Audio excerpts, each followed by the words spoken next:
This video is going to examine one of the key tasks on the ship: voyage planning by the navigating officer. A good voyage plan with all the information, including information needed in emergencies, is the only basis for a safe voyage. Poor voyage planning may not always result in an accident, but it puts the watch-keeping officer in a weak position if things start to go wrong, and inevitably they will one day.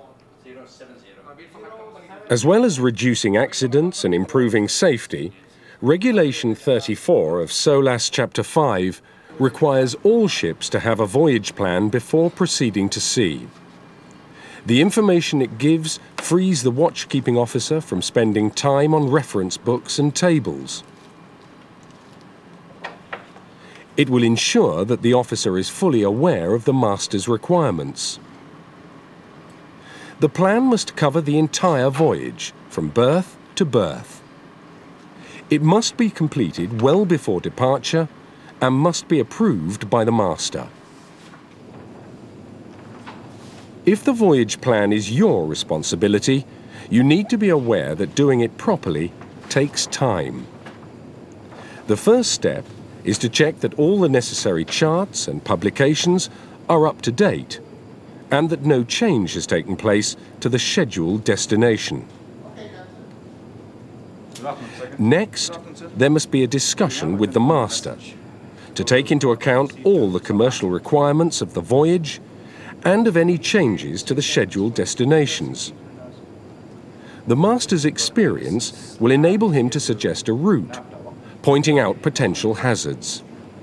Okay, second mate, well, on our present voyage plan, we're going to be going from the English Channel to the Azores. One issue to discuss with the master is weather routing.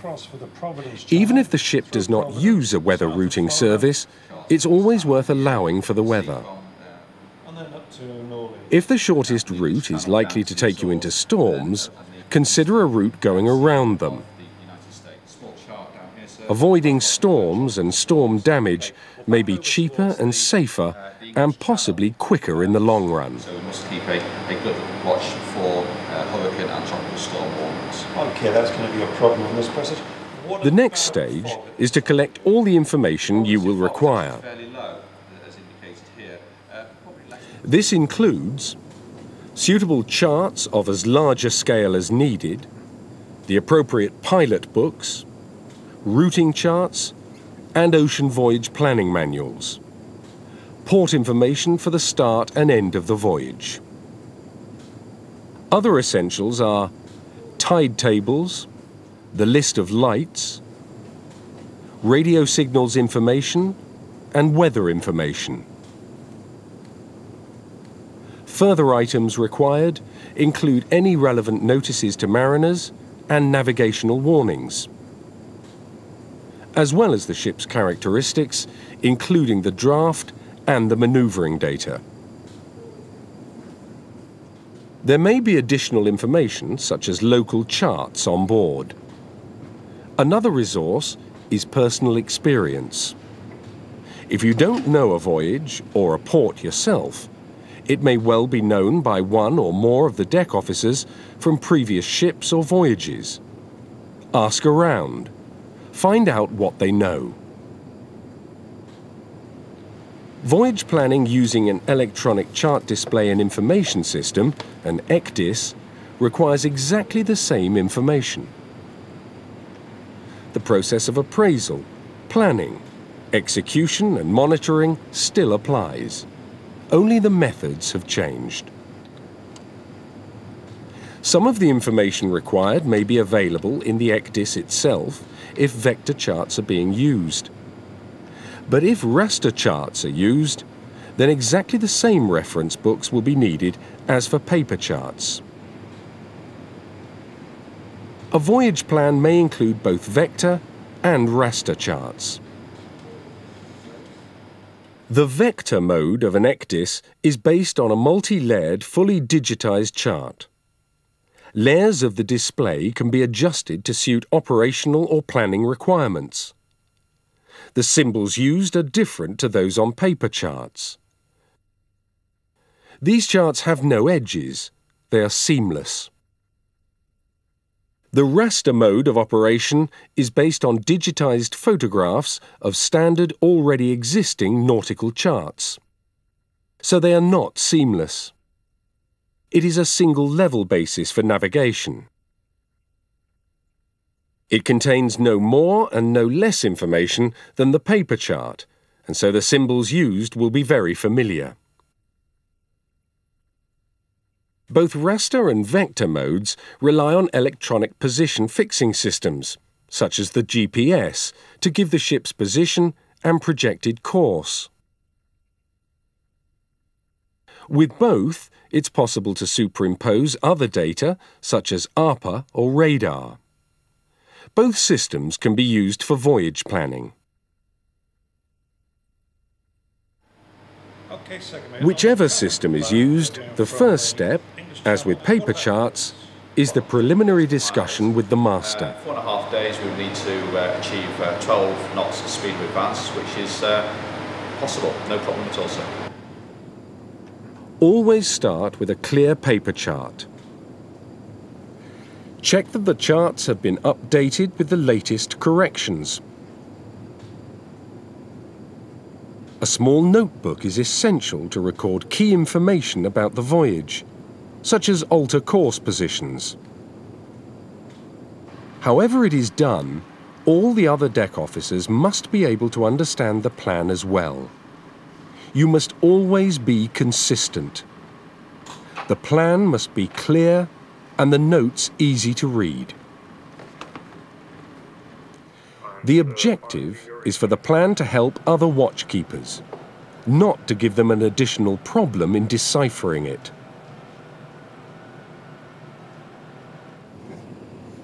The first thing marked on the chart are the no-go areas, land, shoals, wrecks, and so on.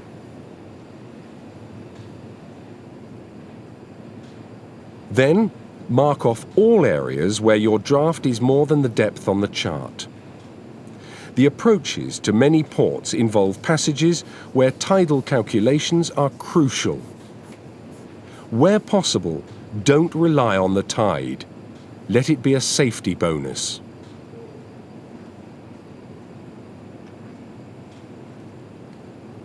The track is then drawn. In critical areas, the margins of safety should be marked on both sides of the track. How large they should be will depend on the ship's size, the area itself, as well as your personal preference. Perhaps your company or your captain has an established minimum distance from a danger area. The planned track should always be plotted to clear hazards at a safe distance. Voyage planning with a vector chart on ECDIS is more like using a database on a computer. As on a paper chart, it's very easy to align the planned track precisely to any leading light marks or sectors. But it's not just a matter of creating a series of waypoints and lines. Each waypoint needs to contain the necessary information relating to the autopilot systems, such as radius of turn and planned speed and track limits. If you need to use buoys as marks, be sure to use a safe distance off so the ship doesn't run over them. Many ships will use simple distances, such as 1 mile. So it's worth using unusual distances off marks to avoid other ships who are using simple distances in their autopilots. On raster charts, the creation of no-go areas is very similar to the process in paper chart voyage planning. Whatever method is being used, always prepare for the unexpected. What would happen if there was an engine failure at the critical moment in the voyage? What information would you want immediately if you were on watch at that moment. When paper charts are being used, all the essential elements of the plan must be listed in the notebook to amplify and support the track on the chart.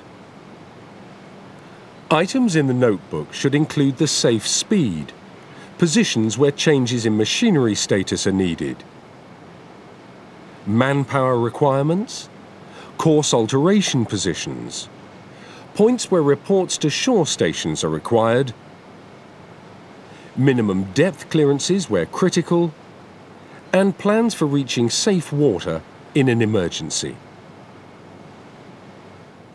The tidal stream must be marked on the paper chart. If the time of the voyage changes, the track may stay the same, but some data, such as the tidal information, will need to be changed. With electronic voyage planning, the information that would be in the notebook is stored as mariner's notes on the chart itself, or in a pilot data file as part of the voyage plan. Different systems use different ways to achieve this, but the same information is needed.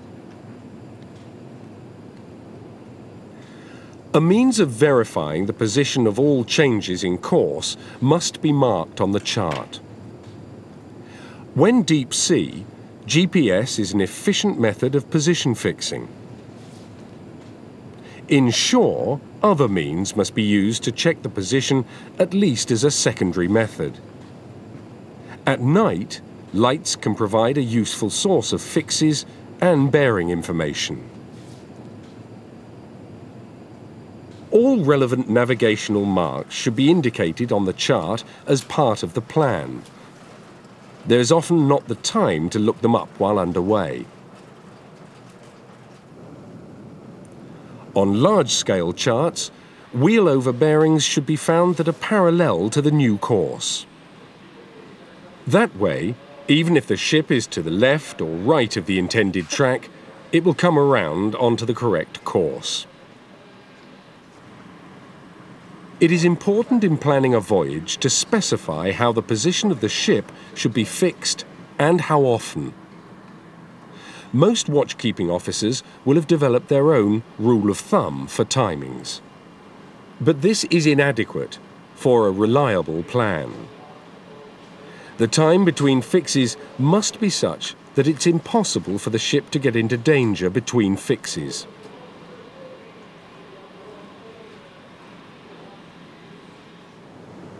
Well offshore, this might mean once every few hours. Closer inshore, the position of the ship is more critical, and fixes must be more frequent. It is essential for the ship's position to be ascertained by cross-checking the results of different fixing methods. Radar and visual fixing both have their advantages and disadvantages. Knowing when to use which as primary or secondary fixing methods is part of a watchkeeper's skill. A thorough voyage plan will indicate which method should be used during different sectors of the voyage.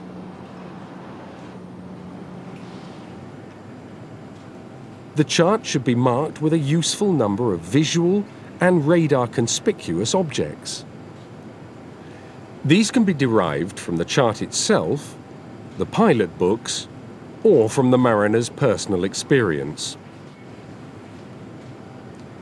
It's important to put in only a small number of these points.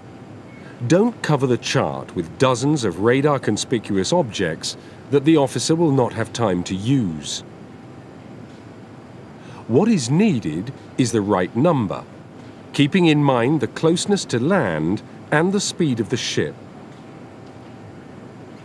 The timing and method of position fixing is equally important in an electronic voyage plan.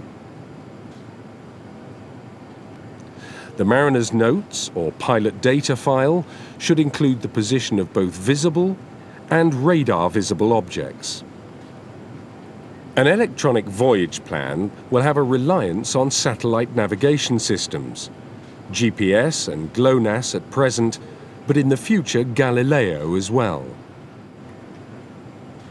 In confined waters, an alternative system must be used for checking the position, and this can easily be done using the radar maps and radar interlay of the ECDIS. Checks of the position by radar or using leading lights or sectors are of vital importance close inshore, as there's always the risk that GPS will become unavailable for some reason.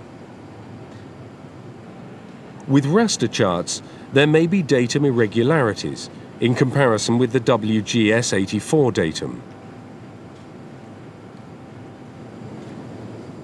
The ship's speed is another crucial aspect of voyage planning that must not be left to chance, whether the voyage is planned electronically or on paper. It is vital to plan the time of arrival. How does it fit in with the tides, the pilot's services, or the berth availability? The speeds and waypoint ETAs need to be marked on the chart and in the voyage planning notebook.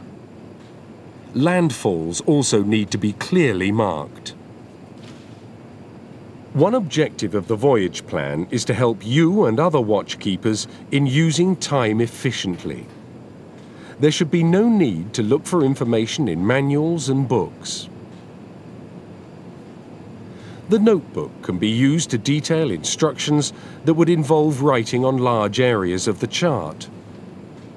The chart and the notebook are both essential elements of the voyage plan. A very powerful method of monitoring the ship's track during a coastal voyage is parallel indexing. This consists of drawing the track of a fixed radar conspicuous point on a relative motion radar display. It works best when the radar is stabilized north up. The line will be parallel to the ship's ground track. The cross-index range of the track is the distance the ship needs to keep off the point. Any cross-track tendency, caused by tidal stream for example, will become apparent by the target moving off the parallel line. This plot enables a constant check of the ship's track to be kept. Fixes still need to be taken even when parallel indexing is taking place. In poor visibility, parallel indexing is invaluable. For watchkeepers to be familiar with this technique, they must practice it in conditions of good visibility. Parallel indexing is equally valuable using electronic chart systems. And the same principle of practicing it in good visibility also applies. The parallel indexing needs to be set up at the planning stage. Here the line appears under the course and is offset by the officer of the watch when the ship is running up to the selected radar visible object.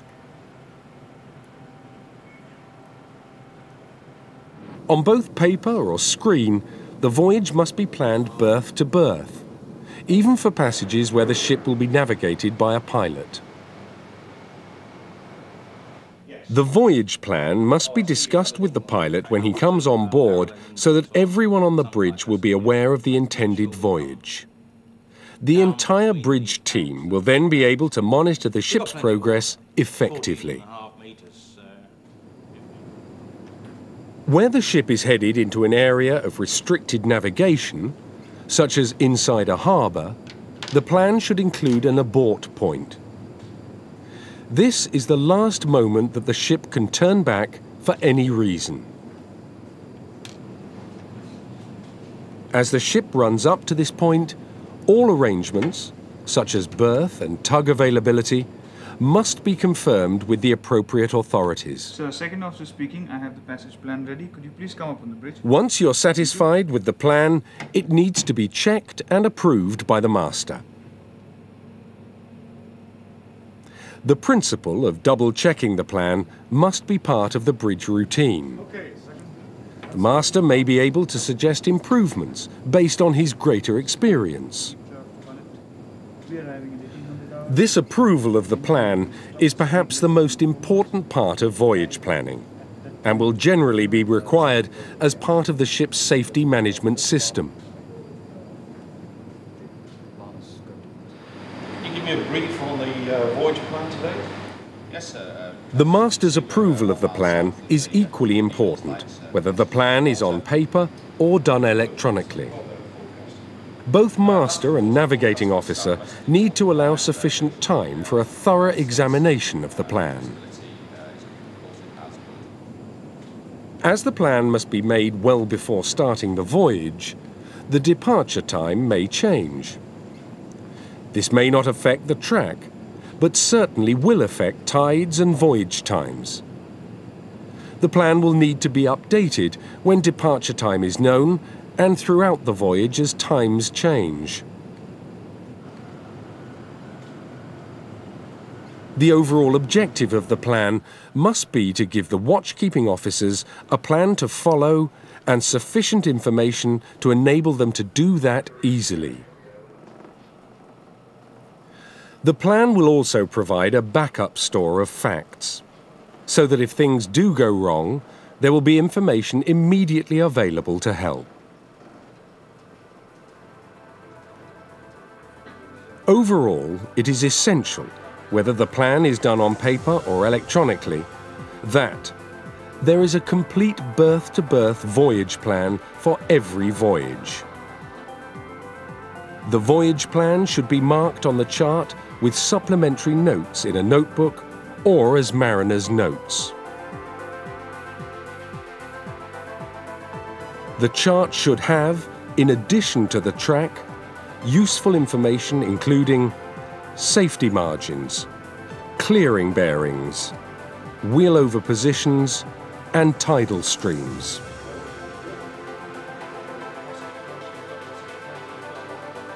The plan must be approved by the master in good time. The plan must be updated as required. Whether it is planned using traditional paper charts or an electronic chart system, a good voyage plan must provide the information the watchkeeper needs. A good voyage plan is the only foundation for a safe and efficient voyage.